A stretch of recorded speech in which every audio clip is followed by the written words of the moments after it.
Nós estamos chegando no final do mês de agosto. Hoje é o último dia do mês de agosto, o último domingo de agosto e o último sermão da série Vozes da Esperança. E eu quero ressaltar hoje o texto que nós vamos ler e o que nós vamos meditar é celebrai. A voz da esperança não é uma voz silenciosa, mas se expressa em júbilo e testemunho. É isso que nós vamos ver hoje na reflexão. Quando afirmamos que a esperança se confirma na celebração, é porque nós reconhecemos que o coração de cada um dos discípulos não pode permanecer inerte, frio, diante da graça recebida. Por isso que o cristão é considerado voz da esperança. A alegria não é um mero sentimento passageiro que muitas vezes a gente tem no coração como algo. Não precisa por enquanto. Pode. Então, acho que vai agora.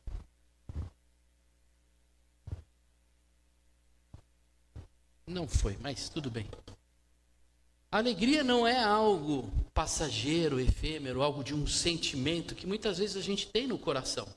A alegria de um time que ganhou, a celebração de um aniversário, uma vitória, alguma coisa dessa. Mas é a resposta do céu que invade a terra. Quando o céu vem com o seu poder e ele alcança corações e transforma vidas, essa alegria verdadeira, então ela jorra, transborda em celebração. Por isso, uma igreja que não celebra sua esperança dá sinais de uma fé enfraquecida. Pois a celebração é o eco visível que a vida em Cristo já começou a florescer em nós. É muito difícil, um cristão resmungão, carrancudo, triste, ó céus, ó vida. O que acontece no mundo interfere de forma triste. Não consegue ver a graça, a ter a alegria daquela transformação de receber Cristo no coração. Não consegue enxergar.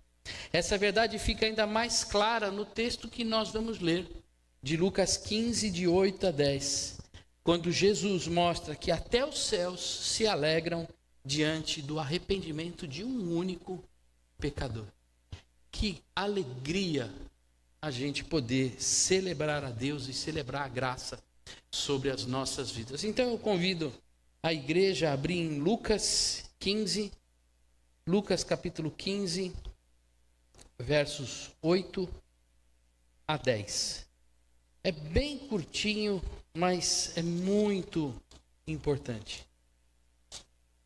Lucas 10, estava aqui na minha Bíblia. 12, 14, 15.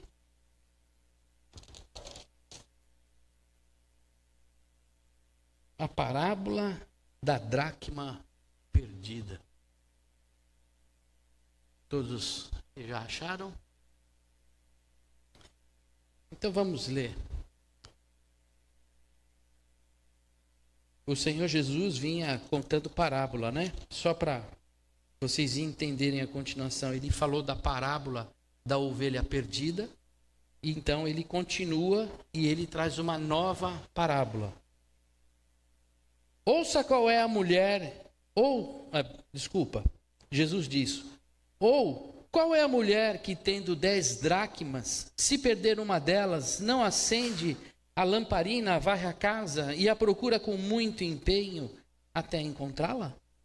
E quando a encontra, reúne as amigas e vizinhas, dizendo, alegre-se comigo, porque achei a dracma que eu tinha perdido. Eu afirmo a vocês que a mesma alegria existe diante dos anjos de Deus por um pecador que se arrepende. Vou orar mais uma vez. Pai, obrigado, Senhor, pela tua palavra. Sabemos que o Senhor fala aos nossos corações de diversas formas. Falou conosco, meu Pai, através do louvor. E o Senhor fala agora através de uma alegoria, de uma parábola, Senhor, que nos ensina aquilo que o Senhor quer que a gente aprenda. Que isso fique marcado no nosso coração E que a alegria, meu Pai, possa sempre transbordar em nossas vidas. Em nome de Jesus. Amém. O Espírito está quente aqui em cima. Deixa eu ver se... Não foi. Deve estar faltando pilha. Mas, tomar um pouquinho d'água.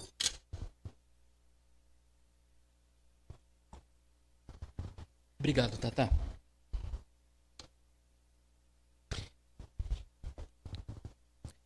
Meus amados, se você foi achado, é porque um Pai zeloso veio em sua busca. Que maravilha nós podemos ouvir uma frase como essa. Se nós fomos encontrados pelo Senhor, é porque Ele veio em nossa busca. Olha a comparação aqui. Jesus fala, ou qual é a mulher que tendo 10 dracmas, se perder uma delas, não acende a lamparina, vai à casa e a procura com muito empenho até encontrá-lo.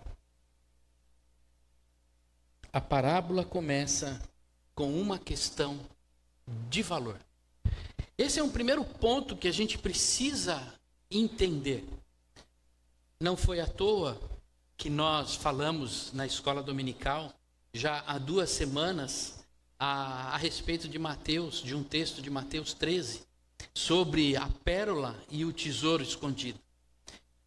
Durante esses 15 dias, os alunos que participaram da escola dominical, eles estudaram o texto, prescrutaram o texto, foram atrás, com muito suor e labuta, mas eles foram ouvir sobre o tesouro e a pérola.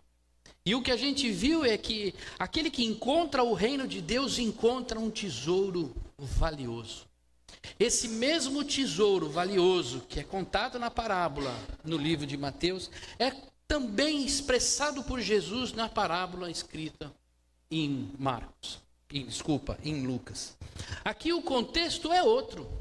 Aqui é o contexto de uma mulher que cuida do seu lar, que tem os seus pertences e que dá valor àquilo que tem. Imagina que essa dracma, ela pode ser tanto uma moeda como uma joia. E aí quando a gente vai entender o que são essas 10 dracmas e por que tanto empenho em buscar essas 10 dracmas, a gente vai entender que uma dracma naquela época significava mais ou menos um dia de trabalho. Para quem tem um salário médio de R$4.000, por exemplo, um dia de trabalho significa em torno de R$150. 10 dracmas, 10 dias de trabalho. Essa mulher perdeu R$1.500 dentro da casa dela. Quem deixaria? São R$1.500, que não vai fazer falta nenhuma no salário esse mês. É quase o mês, né, do rancho, é quase o valor do rancho. Quem é gaúcho sabe, né? Rancho é a compra do mês. R$1.500 perdidos. Essa mulher desesperada foi atrás. Porque 10 dracmas para ela era algo de um imenso valor. Assim como aquele que procurou, achando um terreno, achou um tesouro, foi lá, vendeu tudo que tinha e comprou. Aquele que viu a pérola, ele foi lá e vendeu tudo que tinha e foi atrás da pérola. Será que você não colocaria todo o esforço se você tivesse perdido algo de imenso valor para você? Quem já perdeu coisas de valor sabe a dificuldade e a ansiedade que a gente fica no coração para ter isso de volta. Assim também é com o nosso Deus. Imagina que a criação tem um valor inestimável para Deus. Nós somos a obra-prima da sua mão, das suas mãos.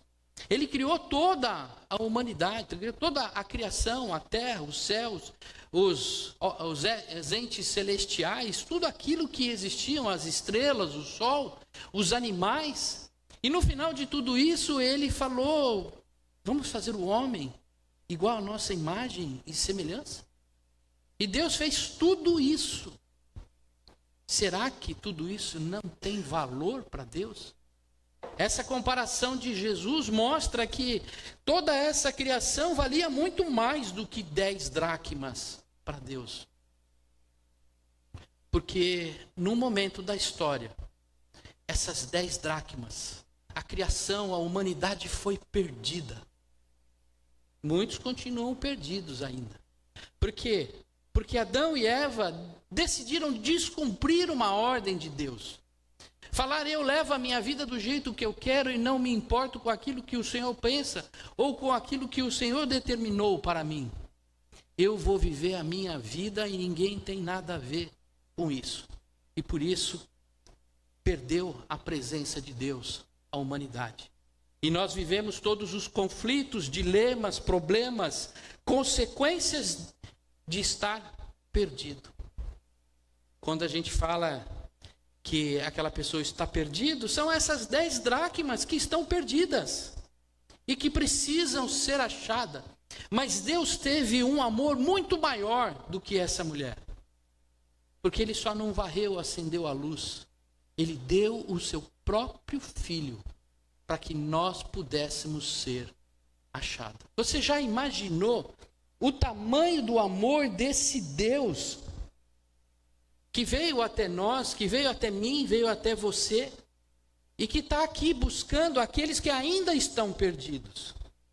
Não só aqueles que não se encontraram, que estão sentados nos bancos da igreja, mas quantos estão lá fora perdidos como uma dracma perdida daquela mulher.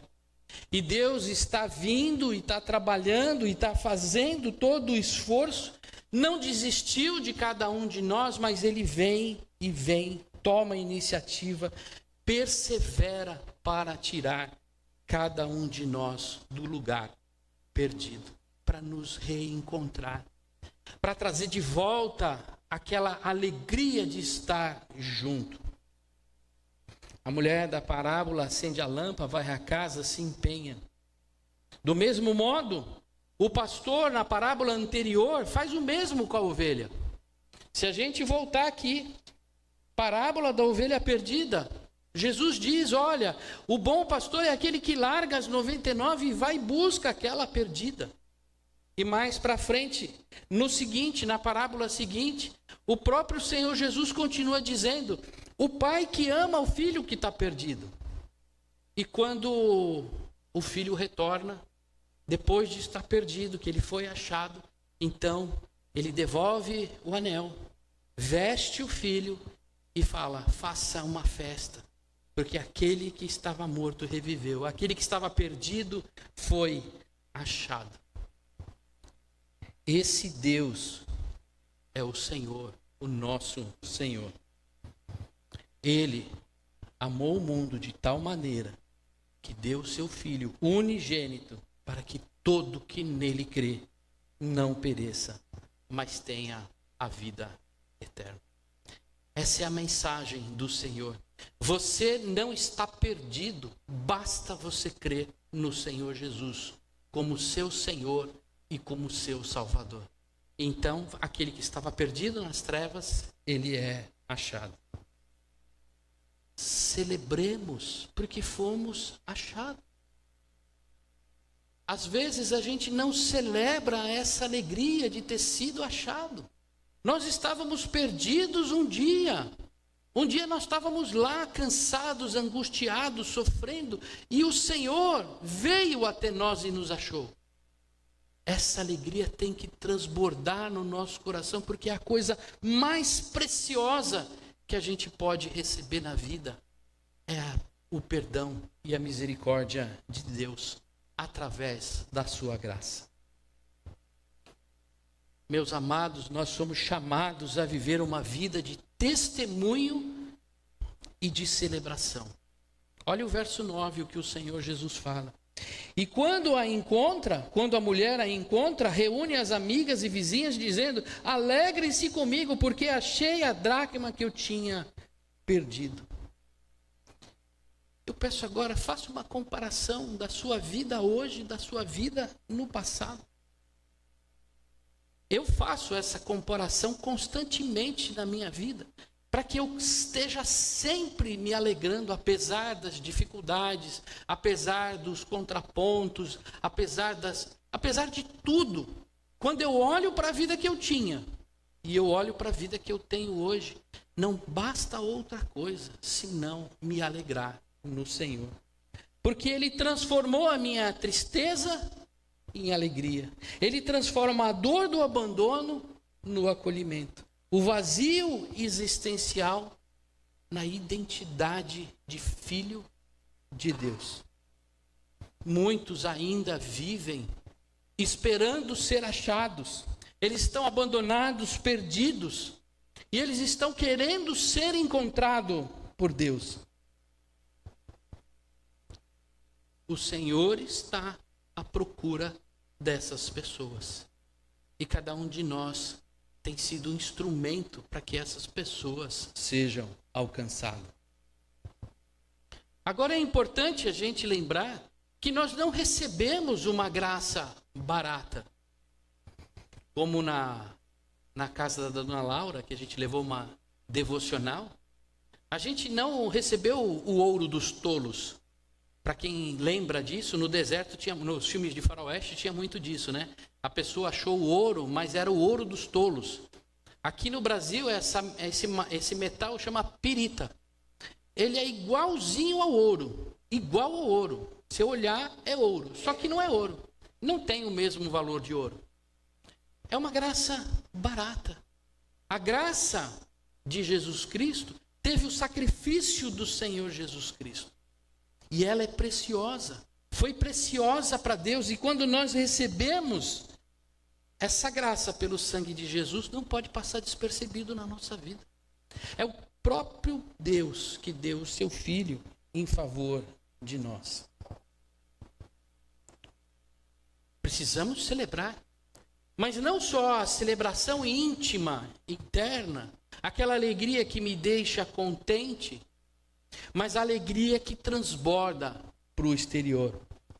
A alegria de ser encontrado não é para ser vivida individualmente, de forma íntima, mas é para ser transbordada de forma pública, compartilhada, porque nós somos a luz que ilumina.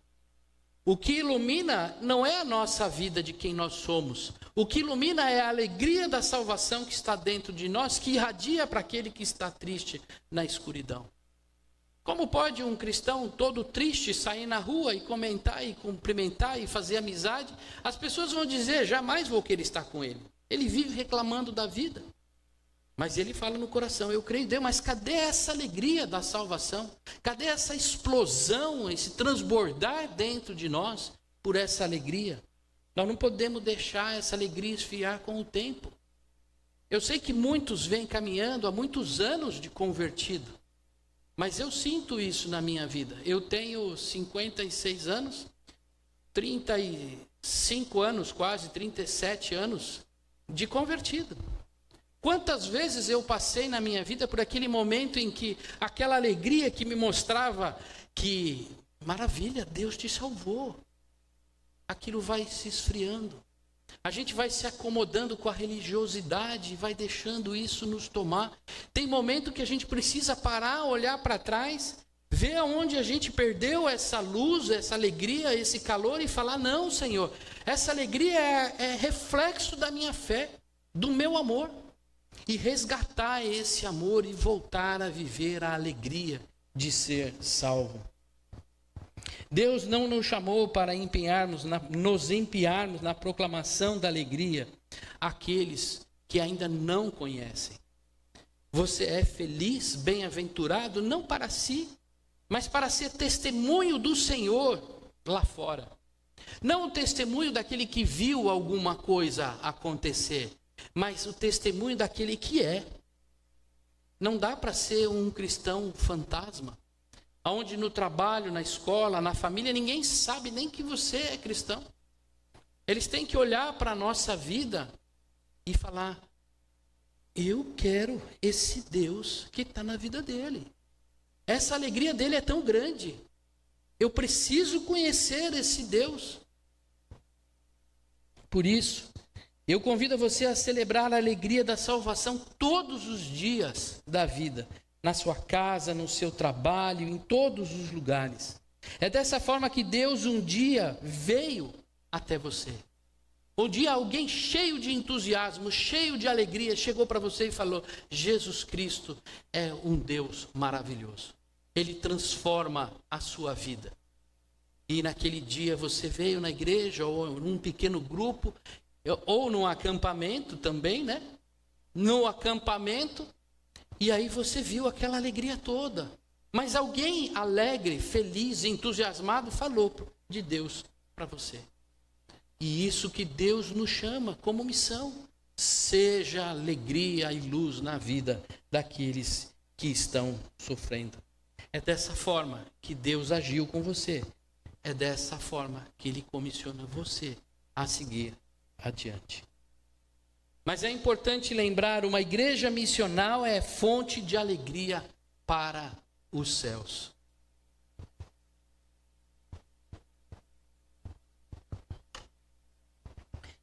Não sou eu que digo. De manhã cedo eu ensinei para todo mundo. E a Beth lembrou muito bem. Gostei da participação, viu, Beth? A gente tem que falar, não é o que eu penso, é o que a palavra diz. Então não é o que eu estou afirmando, é o que Lucas está afirmando aqui. Eu afirmo a vocês que a mesma alegria existe diante dos anjos de Deus por um pecador que se arrepende. O foco da parábola não está no tesouro, nas dracmas. Muitas vezes nós estamos olhando para essa parábola de olho nas dracmas, mas na alegria celestial pelo pecador que se arrepende. O céu não é indiferente à nossa história. Nós às vezes achamos que o que Jesus está falando é sobre o tesouro. Não, ele está falando sobre o pecador que se arrependeu, que encontrou esse tesouro, que foi encontrado por Deus e que ele então se enche de alegria por isso. Não só ele, a igreja se enche de alegria, ou deve se encher de alegria, porque os céus se enchem de alegria quando um pecador se arrepende.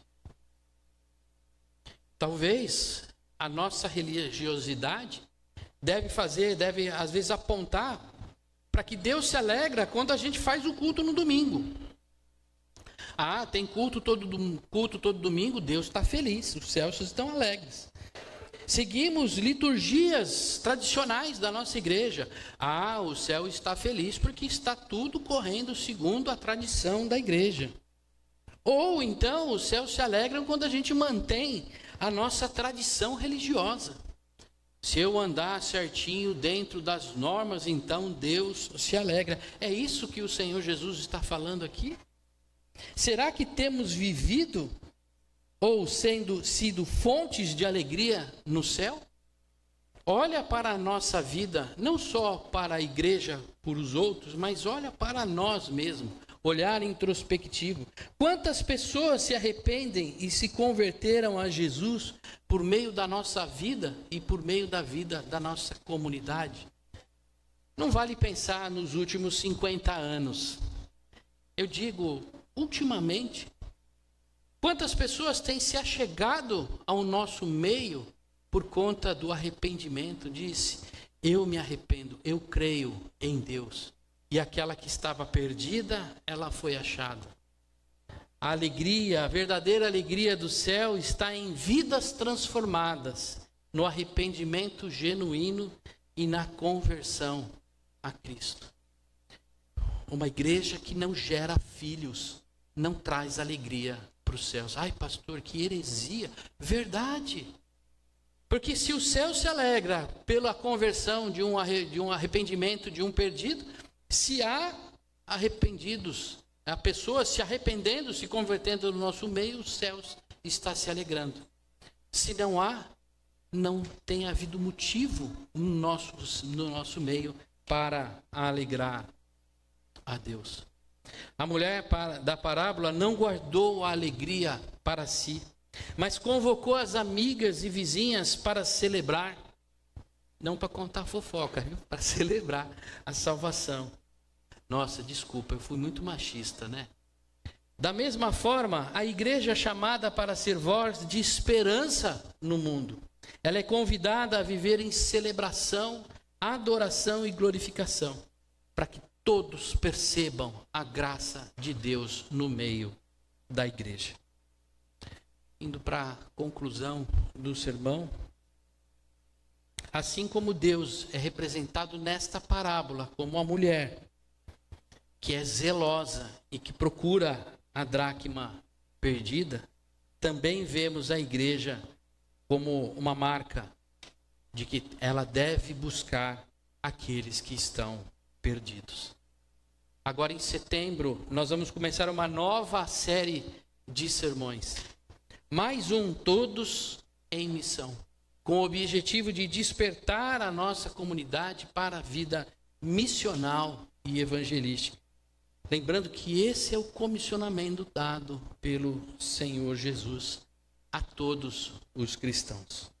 No dia 20 de setembro, conforme foi o aviso um pouco antes, nós vamos ter aqui uma roda missional. Nós vamos trazer um missionário que trabalha num parque em Indaiatuba, e ele vai nos falar a respeito de como trabalhar, a missionalidade da igreja, o evangelismo, a partir do Parque das Águas aqui perto. É um parque grande aqui na região, é um parque movimentado, foi revitalizado. E a gente vê uma oportunidade maravilhosa da igreja se expressar e expressar essa alegria através do convívio no parque. Então eu convido vocês todos a participarem dessa atividade. Então a gente vai ter um momento aqui de roda de conversa, depois nós vamos almoçar e depois nós vamos para o parque. E lá no parque nós vamos ter uma primeira aproximação com o parque, todo um trabalho para a partir dali desenvolver um ministério dentro do parque para alcançar aqueles que estão perdidos. Portanto, amada igreja, celebremos a salvação recebida. Vamos testemunhar com alegria a graça de Deus, o reino de Deus, e que nós continuemos sendo a voz de esperança que transforma a vida daqueles que são alcançados. Amém? Amém. Feche os olhos, vamos orar mais uma vez. Pai, o Teu Espírito, Senhor, já tem falado no nosso coração desde o começo do culto. Nós viemos aqui, nos dobramos diante de Ti, Senhor. O Senhor nos recebe e recebe, Senhor, a nossa adoração. Mas o Senhor também nos transforma, meu Pai, com a ação do Teu Espírito. Eu peço a Ti, Pai, que o Senhor fale ao coração de cada um de nós. Para aqueles que não enxergaram ainda, meu Pai, o valor desse tesouro, que o Teu Espírito Santo toque nesse coração nesta noite. E que saia daqui, meu Pai, transformado, Senhor. Que ele possa fazer como aquele homem, Pai, que viu um tesouro perdido e ele, de repente, vendeu tudo que tinha, abriu mão de toda a sua vida para ter esse tesouro. Assim como aquela mulher, meu Pai, que busca pela dracma perdida, essas pessoas possam buscar o Teu reino. E eu peço a Ti também, meu Pai, aqueles que já encontraram contigo, Senhor, já receberam a graça sobre suas vidas, desperta nesse coração esse amor, meu Pai, essa alegria que impulsiona, para que a partir de agora possamos ser uma igreja missional, uma igreja evangelística, que não fica centrada em si, meu Pai, somente recebendo as Tuas bênçãos, mas que se levante na Vila IP, Pai, um exército forte, Senhor, que possa transformar a vida daqueles que estão perdidos. A Ti, Senhor, toda a honra, todo o louvor e toda a glória, em nome de Jesus. Amém.